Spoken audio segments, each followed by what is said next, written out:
बिस्मिल्लाहिर्रहमानिर्रहीम। अस्सलाम वालेकुम। अली ताहिर आपसे मुखातिब अपनी YouTube channel Ali Tahir research से। टारगेट पेपर मैं आपको बायो का दे रहा हूं जो अपकमिंग अभी एग्जाम है फर्स्ट ईयर का और सेकंड ईयर का, इसके लिए मैं आपको टारगेट पेपर दे रहा हूं। साथ साथ ये भी बताता चलूंगा कि कौन से टॉपिक इसमें इंपॉर्टेंट है और कौन से लीस्ट इंपॉर्टेंट है और कौन से मीडियम इंपॉर्टेंट है। एनी हाउ यूनिट नंबर 1 पर आते हैं जो सेल स्ट्रक्चर एंड फंक्शन है। अच्छा, ये फेडरल बोर्ड के लिए भी है और इसके अलावा जो है ना केपी के तमाम बोर्ड्स के लिए है और वेरी इंपॉर्टेंट टॉपिक है। न्यूक्लियस से रिलेटेड आपके पास टॉपिक होना चाहिए। Mitochondria, cytoskeleton, lysosomes, endoplasmic reticulum, plasma membrane, cell wall.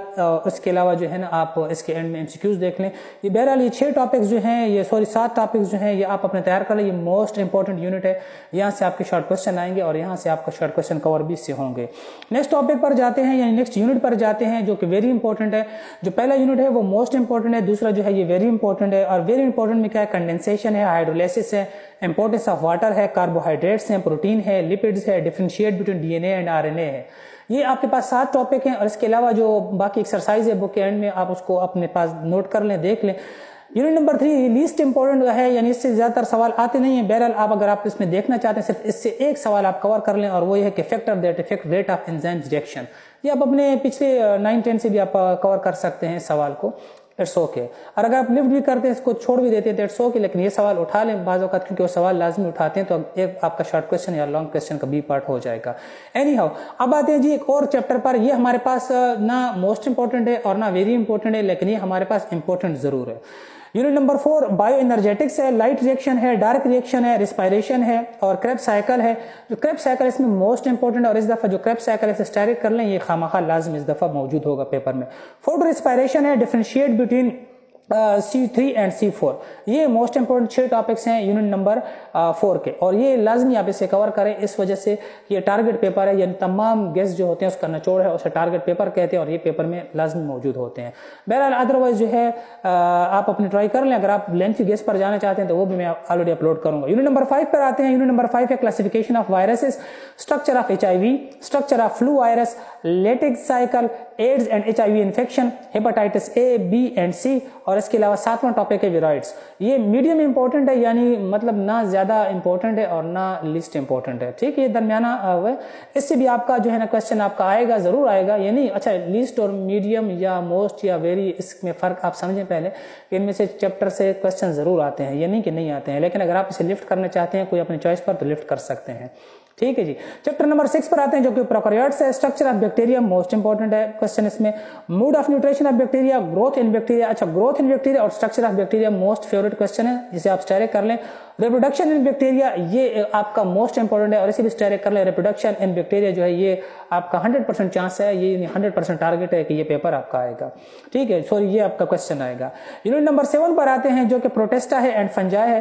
Characteristic of fungi and it's uses. बस इसमें ये सवाल उठा लें क्योंकि ये हमारे पास लीस्ट इंपॉर्टेंट है, मतलब इतना ज्यादा इंपॉर्टेंट नहीं है। अगर आपने इसमें से उठाना है इसी को उठा लें तो ये आपके लिए कवर देगा आपको। यूनिट नंबर 8 पर आते हैं। यूनिट नंबर 8 में ब्रायोफाइट्स है, ट्रिजोफाइट्स है, ट्रैकोफाइट्स है, एडियांटम है, जिम्नोस्पर्म है, एंजियोस्पर्म है, लाइफ साइकिल ऑफ एंजियोस्पर्म है, अल्टरेशन ऑफ जनरेशन है और इन्फ्लोरेसेंस है।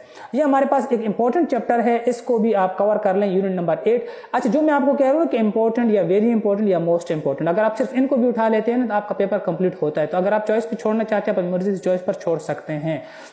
यूनिट नंबर 9 पर आते हैं। यूनिट नंबर 9 में सिर्फ एक ही क्वेश्चन है जो कि इंपॉर्टेंट है। हाँ, अलबत्ता ये जो यूनिट है ना ये वाला, ये इम्डिकेट के लिए बहुत इंपॉर्टेंट, जो FSC प्री मेडिकल जो बच्चियां बच्चे कर रहे हैं ना और उसके बाद जब वो इम्डिकेट टेस्ट के लिए जाते हैं तो उसके लिए ये यूनिट बहुत इंपॉर्टेंट है। एनी हाउ इस एग्जाम की अगर बात करते हैं, एग्जाम में इसमें से जो है ना आपका हो सकता है कि एक जो है ना कोई क्वेश्चन है जो क्लासेस ऑफ स्पीशीज है, कोई इससे रिलेटेड है, क्लासेस ऑफ स्पीशीज आप कवर कर लें तो आपका ये सवाल यहाँ से कवर हो जाएगा।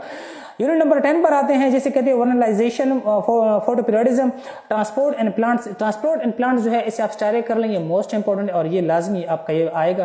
प्लांट हार्मोन्स हैं, ये 4 टॉपिक हैं इस यूनिट के और ये भी हमारे पास ना ज्यादा इंपॉर्टेंट है और ना कम इंपॉर्टेंट यानी मीडियम है।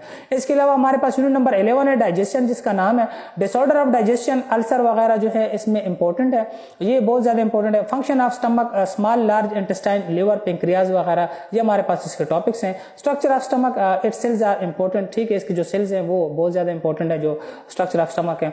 ये हमारे पास एक लीस्ट इंपॉर्टेंट यूनिट है, यानी ये मोस्ट इंपॉर्टेंट या वेरी इंपॉर्टेंट या सिर्फ इंपॉर्टेंट नहीं बल्कि लीस्ट इंपॉर्टेंट है, कोई खास इंपॉर्टेंट नहीं है। अगर फिर भी अगर कवर करने तो 3 टॉपिक कवर कर लें इसमें से। चैप्टर नंबर 12 पर आते हैं जो सर्कुलेशन का चैप्टर है, ह्यूमन हार्ट स्ट्रक्चर डायग्राम।